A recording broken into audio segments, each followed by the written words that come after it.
দুদিনের সফরে রাজ্যে অমিত শাহ মূলত পুজো উদ্বোধনের জন্যই স্বরাষ্ট্রমন্ত্রীর এই সফর। তবে পুজো উদ্বোধনের মাঝের সময় রাজ্য বিজেপি নেতৃত্বের সঙ্গে বৈঠক করতে পারেন তিনি। ইতিমধ্যে তা নিয়ে চলছে রাজনৈতিক চর্চা। বছর ঘুরলেই বিধানসভা নির্বাচন, আর তার আগে বঙ্গ সফরে তৎপরতা বাড়িয়েছে বিজেপির কেন্দ্রীয় নেতৃত্ব। ইতিমধ্যে প্রধানমন্ত্রী একাধিকবার রাজ্যে এসেছেন। উত্তরবঙ্গের আলিপুরদুয়ার, দুর্গাপুর এবং দমদমে জনসভাও করেছেন তিনি। স্বরাষ্ট্রমন্ত্রী অমিত শাহ নেতাজি ইন্দোরে কর্মী সভা করেছেন। ফের রাজ্যে আসছেন তিনি।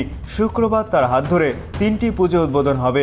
যদিও সময়ের অভাবে 3টি পুজোর উদ্বোধন নিয়ে তৈরি হয়েছে অনিশ্চয়তা। সময় উনি আজকে রাত্রে পৌঁছবে, কালকে ওনাকে বেরিয়ে যেতে হবে।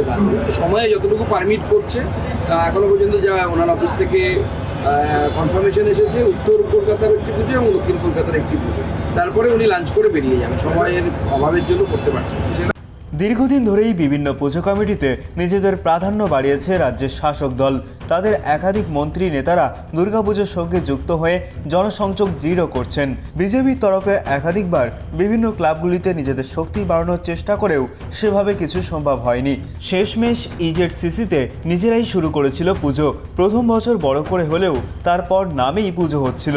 এবার যদিও সেই পুজোর উদ্বোধন হবে অমিত শাহের হাতে। সেই সঙ্গে বিজেপি নেতা সজল ঘোষের পুজোও উদ্বোধন করবেন তিনি। তবে এর পাশাপাশি বিজেপির কোর কমিটির সঙ্গেও বৈঠক করতে পারেন তিনি। পরের বছর বিধানসভা নির্বাচন, পরিবর্তন হয়েছে বিজেপির রাজ্য সভাপতির। সুকান্ত মজুমদারের বদলে বর্তমানে দলের বাটন শ্রমিক ভট্টাচার্যের হাতে।